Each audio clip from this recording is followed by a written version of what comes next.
শুনেছি শখের দাম নাকি লাখ টাকা। তো তোমরা কি ভাবছো আমি লাখ টাকা দিয়ে এই শখগুলো পূরণ করেছি? আরে না না, আমার নতুন রুমের জন্য কিছু প্রয়োজনীয় জিনিস আমি অর্ডার করেছিলাম ফ্লিপকার্ট থেকে। তো খুবই রিজনেবল প্রাইসেই আমি সবটা পেয়ে গেছি।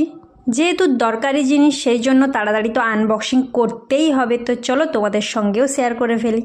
তবে এই প্রত্যেকটা অর্ডারই আমি রিসিভ করেছিলাম আমার যখন নাইট ডিউটি চলছিল তখন। মানে আমি নাইট করে এসে ঘুমোতাম আর লিটারেলি ডেলিভারি দাদাগুলো কলের ওপর কল করেই যেত। ফার্স্ট প্রোডাক্টটা ছিল ওয়ান পেয়ার কার্টেন মানে জানালার পর্দা, আর সেকেন্ড প্রোডাক্টটা হচ্ছে একটা জামা কাপড় রাখার আলনা। কার্টেনের প্রাইসটা ওই 250 থেকে 300-এর মধ্যে, আর এই আলনাটার প্রাইস হচ্ছে 600 থেকে 700-এর মধ্যে মোটামুটি আমি পেয়ে গেছি।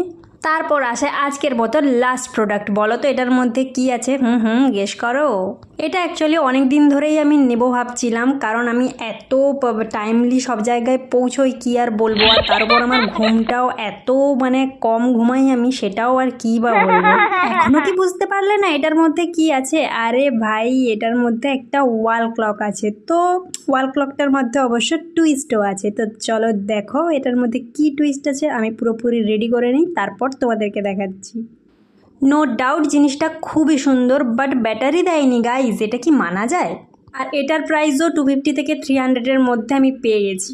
তিনটে জিনিসের মধ্যে তোমাদের কোন জিনিসটা সব থেকে বেশি ভালো লাগলো কমেন্ট করে অবশ্যই জানাও। আর প্রোডাক্ট অনুযায়ী মানে দামগুলো সব ঠিকঠাক ছিল কিনা সেটাও কমেন্ট করে অবশ্যই জানিও। আর সবগুলো প্রোডাক্ট সাজানোর পর আমার রুমটাকে ঠিক কেমন লাগছিল সেটাও তোমাদের সঙ্গে একটু শেয়ার করলাম। তো সেটাও তোমাদের কেমন লাগলো সেটাও কমেন্ট করে অবশ্যই জানাও।